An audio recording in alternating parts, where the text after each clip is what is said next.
Yeah.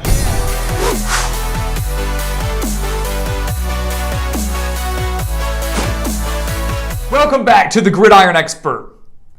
We have ranked all the quarterbacks in 4 of the 5 Power 5 conferences, and today we are wrapping up that series, guys, with the Pac-12, a conference that only has a handful of elite quarterbacks, but also a conference that has tons of changes at the position. So today we are here to rank all the quarterbacks in the Pac-12, guys, starting at number 12, working our way up to number 1, and we're going to jump right on in to these rankings. Coming in at number 12, we have Brendan Lewis at Colorado. And this is a guy that, to me, has a lot of upside. He was a guy that I thought would actually do better in 2021 than he did, only throwing for 1,500 yards, 10 touchdowns to 3 interceptions, completing just 58% of his passes, and never eclipsing the 250-yard mark.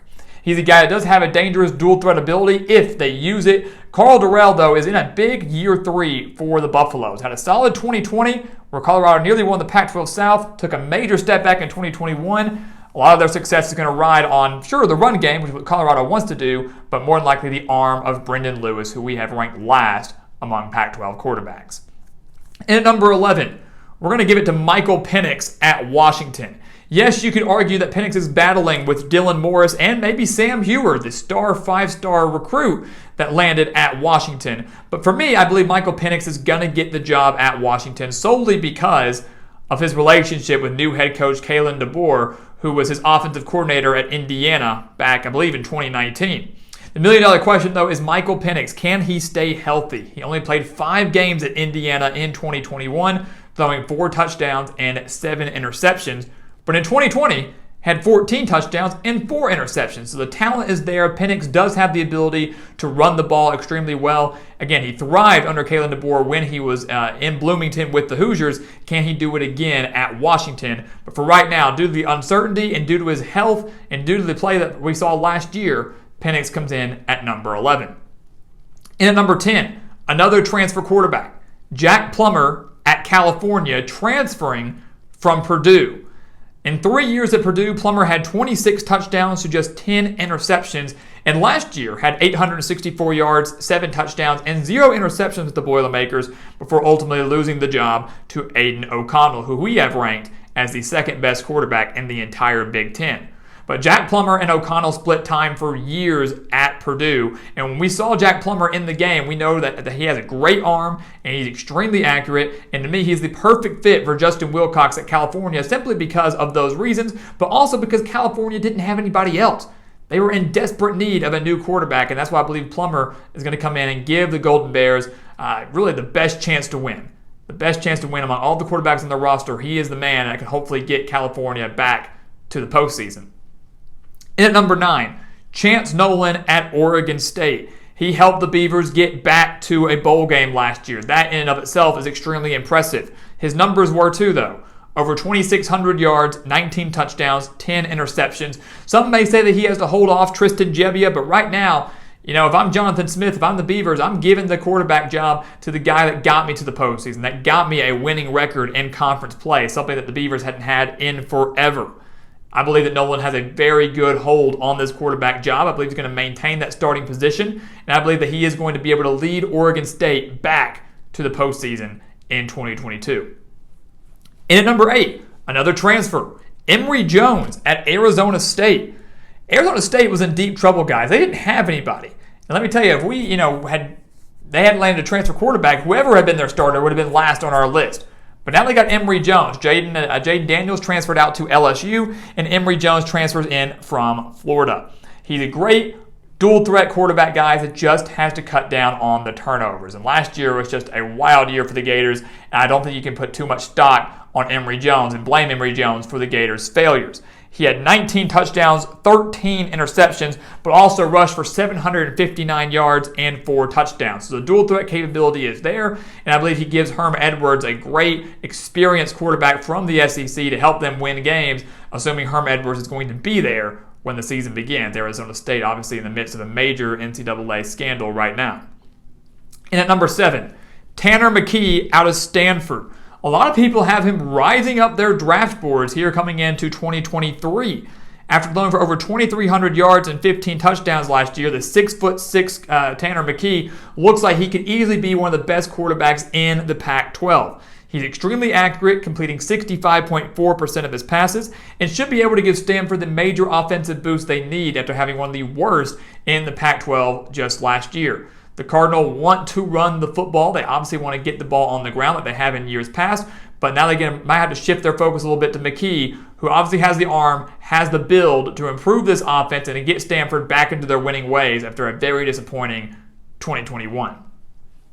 In at number 6, another transfer. Got a lot of those in the Pac-12 this year. We've got Bo Nix at Oregon. You know, he's not a lock to win that starting job at Oregon right now. He still is fighting off Ty Thompson, but more than likely, Bo Nix will be the starter for Oregon in Week 1 when the Ducks take on the reigning national champions, Georgia, in Atlanta. Bo Nix had 57 total touchdowns during his time at Auburn compared to just 16 interceptions.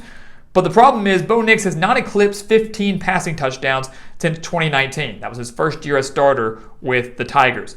Obviously, he got hurt last year. TJ Finley maybe going to be the new starter there, maybe Zach Calzada, but regardless, Bo Nix got hurt, didn't like the situation, ended up transferring out to Oregon, but he's a guy that has proven himself in the SEC with the Tigers, and I believe he's going to be able to do the exact same thing at Oregon, trying to lead the Ducks to yet another Pac-12 title. And at number 5, Jaden Delora at Arizona. He transfers over from Washington State, so a intra-conference transfer. Transfers in from Washington State, where last year he threw for over 2,700 yards and 23 touchdowns.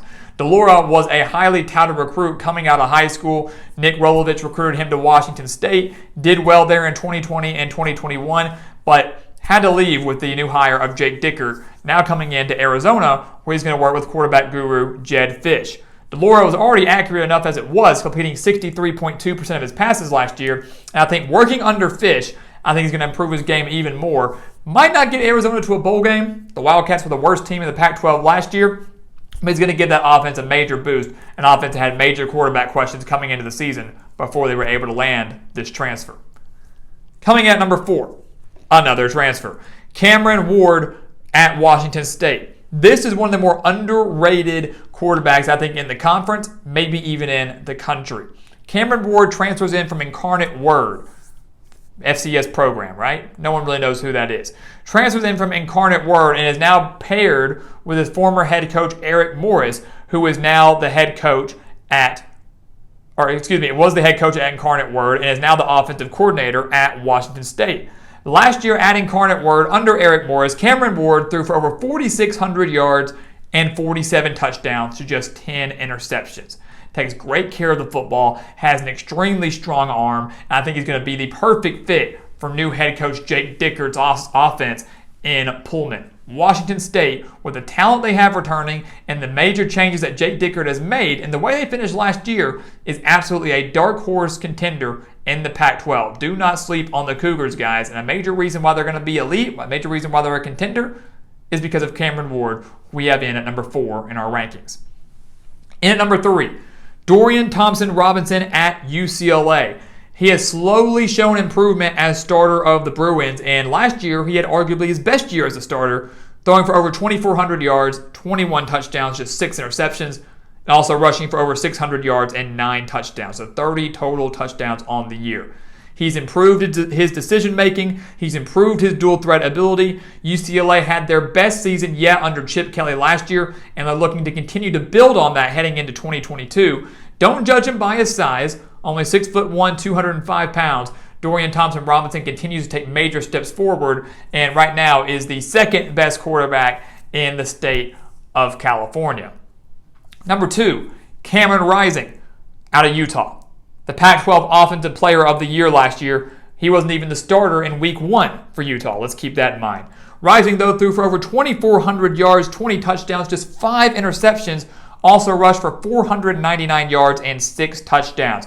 He led the Utes to a Pac-12 title. He led them to the Rose Bowl, where they narrowly fell to Ohio State. He's got a great size, a great frame, the dangerous dual-threat ability that people kind of tend to sleep on, and he has Utah in the hunt for a playoff spot in 2022. Cameron Rising burst onto the scene last year, played extremely well, took great care of the football. He's going to do the exact same thing this year, where the Utes are going to be one of the favorites to win the conference, but maybe not the number one favorite, because I think a lot of people are jumping on the USC bandwagon with Caleb Williams and Lincoln Riley. Caleb Williams coming in as the number one quarterback in the Pac-12. Williams, of course, transferred from Oklahoma alongside his former head coach, or his current head coach, Lincoln Riley, after throwing for over 1,900 yards, 21 touchdowns, and just 4 interceptions with the Sooners last year, also rushing for over 440 yards and 6 more touchdowns. He burst onto the scene. Spencer Rattler was the starter last year for Oklahoma. He struggled. They made the switch to Caleb Williams, and he took the nation by storm. He now heads out west to LA, where he is a Heisman favorite, where USC has seen themselves not now as a Pac-12 title contender, but many are considering them a playoff dark horse, and the major reason for that is because of Caleb Williams. He has Lincoln Riley alongside him. He has Jordan Addison alongside him, the Biletnikoff winner last year at Pittsburgh. Williams has a great arm. He's extremely accurate. Again, has dual threat capability, and he is without a doubt for me the number one quarterback in the Pac-12 heading into 2022. The $1 million question is, can he and USC live up to the hype and finally start delivering for the Trojans? So there you have it, guys. There are your Pac-12 quarterback rankings, and that wraps up our series for all of the quarterback rankings within the Power 5. We have ranked every single quarterback among the Power 5 conferences. We want to hear from you. What do you think about the other conferences?